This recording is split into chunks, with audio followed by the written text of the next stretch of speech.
Below is scene 1 expanded to approximately 1,000 words, with no headings, just continuous storytelling. Dash dash dash. Snow drifted past the 47th floor windows like slow, shimmering feathers, each flake illuminated by the faint glow of the city below. The world seemed wrapped in silver and silence, but inside the massive corner office, the quiet felt heavier, lonelier, almost dense enough to touch. The desk lamp cast a narrow cone of yellow light onto stacks of untouched paperwork, and the only other source of brightness was the 12-foot Christmas tree standing proudly beside the glass wall. The employees had decorated it 2 weeks earlier, laughing, joking, hanging ornaments with cheerful chaos, but now the multicolored lights blinked into an empty room that echoed with the absence of every voice except one man's breathing. Ethan Hale sat with his shoulders slumped, staring at the reflection of himself in the window. For a moment he studied the stranger in the glass, a man in an immaculate suit, tie loosened, jaw clenched, eyes far too tired for someone who was only 35. He looked like a portrait of success carved from ice and pressure.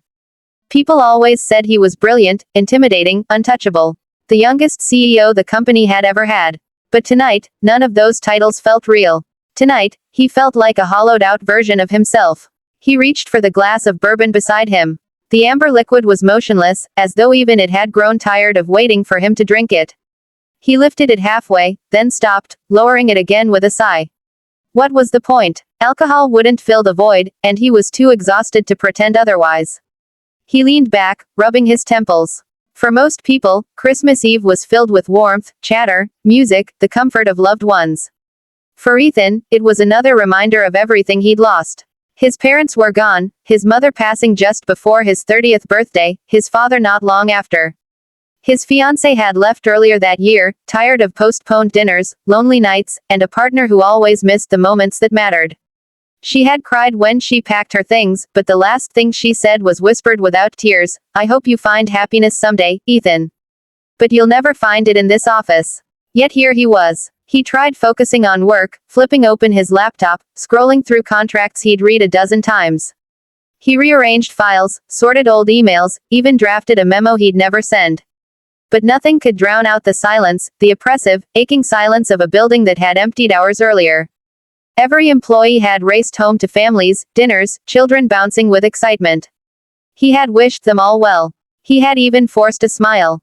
Now he sat alone, the echo of their laughter still haunting the hallways. A tear surprised him. It slid down before he realized it was there. Irritated, he wiped it away with the back of his hand. Pathetic, he scolded himself silently. He didn't cry, ever. It wasn't who he was, or at least, it wasn't who he allowed himself to be. He stood abruptly, pushing away from the desk as if he could outrun his own emotions. Walking to the window, he pressed a hand against the cold glass. From up here, the people below looked like moving specks, tiny dots of life hurrying through glittering streets. He watched a father carrying his son on his shoulders, both laughing. He watched couples holding hands, groups of friends shouting, "Merry Christmas," as they crossed streets. He even saw a mother pull her daughter into her arms, twirling her playfully as snowflakes landed on the girl's hair. The sight stung more than he expected. His throat tightened. His chest ached in a way work could never distract him from.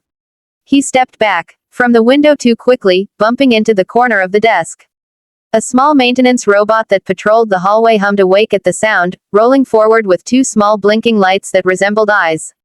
It made a soft chirp before spinning around and rolling away again. The tiny moment of movement in the stillness felt strangely comforting, even if the company of a machine was a bleak reminder of his life. He couldn't stay in that suffocating office anymore. Grabbing his coat, he shrugged it on without buttoning it and stepped into the dim hallway. The motion-activated lights flickered on as he walked past closed conference rooms and dark offices. His footsteps echoed. It felt like he was the last person alive in the world. By the time he reached the lobby outside his office, he felt drained. He sank into the dark leather sofa beside the giant Christmas tree, its lights reflecting in his tired eyes. He let the quiet wrap around him again, but this time he didn't fight it.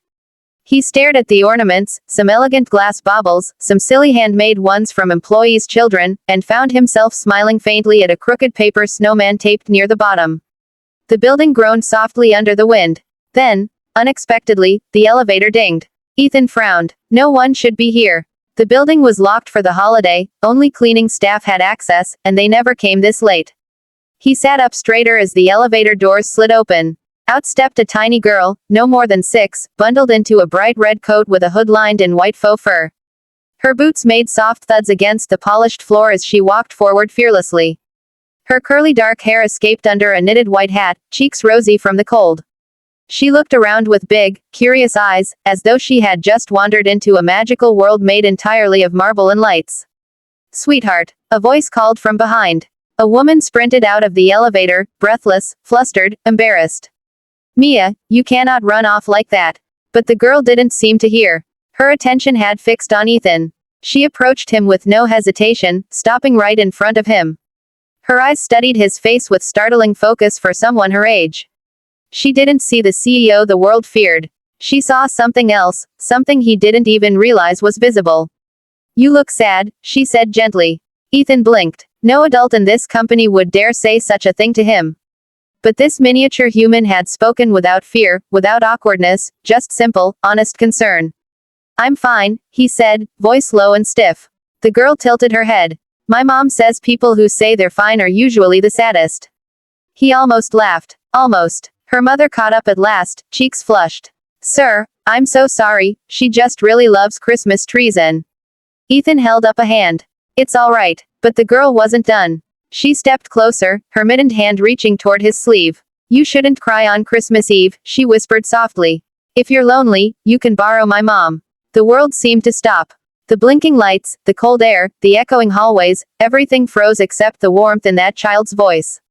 And for the first time in years, Ethan felt something inside him crack, not in pain, but in slow, unexpected healing. Below is scene 2 expanded to approximately 1,000 words, with no headings, just continuous storytelling. Anna didn't know where to look. Her daughter's words hung in the air like a fragile ornament dangling from a thin string that might fall with the slightest nudge. She could feel her face warming as she rested a gentle hand on Mia's shoulder, silently hoping the floor would swallow her before the powerful, impeccably dressed CEO could react. "Honey," she murmured, forcing a soft, shaky smile, "the gentleman doesn't need." But Ethan shook his head slowly, and to Anna's surprise, there wasn't a hint of annoyance in his expression. No irritation. No sharp, corporate impatience. Instead, something softer flickered in his eyes, something raw. "She's kind," he said quietly. "And very observant." Mia beamed as if she'd been handed a medal.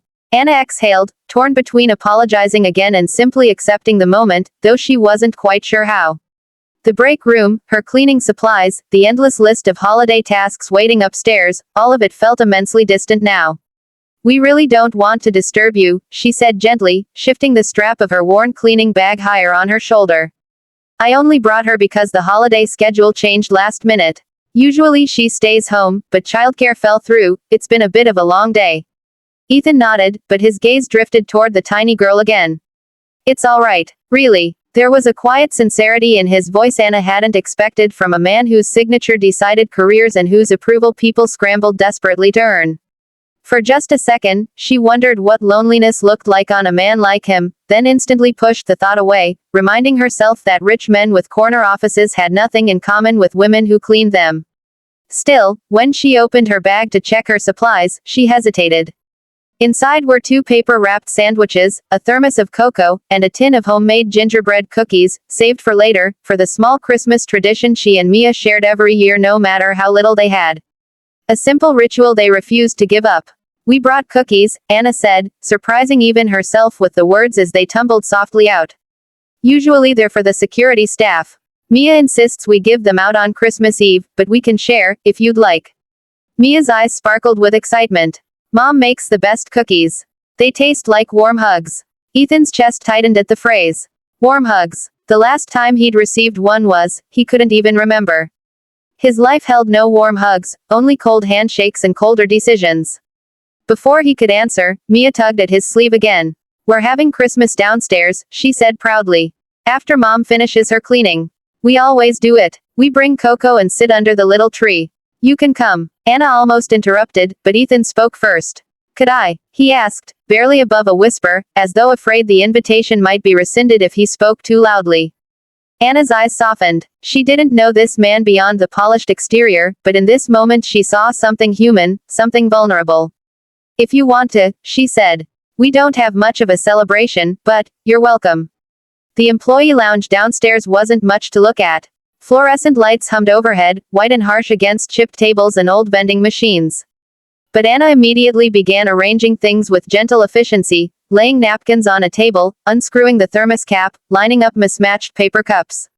The scent of cocoa drifted out, warm and sweet, filling the space with unexpected comfort. Ethan stood awkwardly at first, hands in his pockets, unsure whether to sit or help or simply observe. He didn't fit here, the expensive watch, the tailored coat, the polished shoes, but somehow Mia didn't notice. She dragged a chair beside him and motioned for him to sit as though welcoming a long-lost uncle. Here, she said, handing him a star-shaped cookie with 2 bites already missing. You can have this one. I taste-tested it. It's safe. Ethan laughed, really laughed, and the sound startled him. It felt strange, rusty. But Mia's grin widened as if she'd accomplished something monumental. He took a bite. The cookie crumbled softly, warm ginger and cinnamon melting on his tongue. Simple, homemade, filled with effort and love, 2 things his life sorely lacked. Anna watched him with a curious expression, as though trying to read a story written behind his eyes. Is it okay? She asked. Ethan cleared his throat. It's the best thing I've tasted all year. She smiled faintly. They're nothing fancy. They don't need to be. Silence settled around them, but not an uncomfortable one. Mia swung her legs under the table, humming a slightly off-key Christmas tune. Anna poured cocoa into the cups, passing them out carefully. Ethan held his like it was something fragile. Mom says cocoa makes sad people feel better, Mia announced matter-of-factly. It works on me every time. Ethan stared into the cup. Then maybe I should drink it slowly, he murmured. Anna's eyes softened. It's okay to feel lonely on days like this, she said gently. He looked up, startled by her compassion. Is it that obvious? A little, she admitted. But only if you've felt it before. Ethan didn't know why, but her words struck through him like an arrow. He wondered what her story was, this woman working late on Christmas Eve, her daughter sitting beside her without a single complaint. They deserved more than this break room. They deserved warmth, comfort, joy. But somehow, they created their own. Mia suddenly hopped off her chair. Mom, can we decorate the little tree now? In the corner stood a tiny plastic Christmas tree, its branches bent from years of use, its box of ornaments half full of handmade paper stars, pipe cleaner candy canes, glitter-splattered cardboard shapes. Anna opened the box. Go ahead. Ethan watched as they began hanging the ornaments. Mia handed him a crumpled red bow. You do the top, she declared. He hesitated. I've never decorated a Christmas tree before. Mia's jaw dropped. Never. She gasped dramatically. That's a Christmas emergency. Anna laughed, shaking her head. Ethan felt heat rise in his cheeks, but he stood and approached the tree anyway. He reached upward, placing the bow gently on the topmost branch. The plastic pine wobbled dangerously, and Mia giggled as she steadied it with both hands. There, she said proudly. Now it's perfect. It wasn't perfect. The lights flickered unevenly. Half the ornaments were crooked. The tree leaned slightly to the left. And yet Ethan had never seen anything more beautiful. He found himself sitting on the floor beside them, legs stretched out, cocoa warming his hands. Mia leaned sleepily against his arm, eyelids drooping. Anna tucked a small blanket around her daughter, who murmured something unintelligible before settling in. Thank you, Ethan said softly, his voice almost breaking. I didn't realize how much I needed this. Anna looked at him, not the CEO, not the powerful man in expensive clothes, but the lonely human beneath all of it. No one should spend Christmas alone, she replied. Mia stirred, eyes half open. See, mister, she whispered, her voice drowsy with sleep. I told you, you can borrow my mom. A warmth swelled inside him, something tender, something lost and rediscovered. He smiled, touched her hair gently, and whispered, thank you, both of you. In that small, imperfect break room, beneath flickering lights and a crooked tree, Ethan felt something he hadn't felt in years. Belonging, warmth, a hint of family, and it was the greatest Christmas gift he had ever received.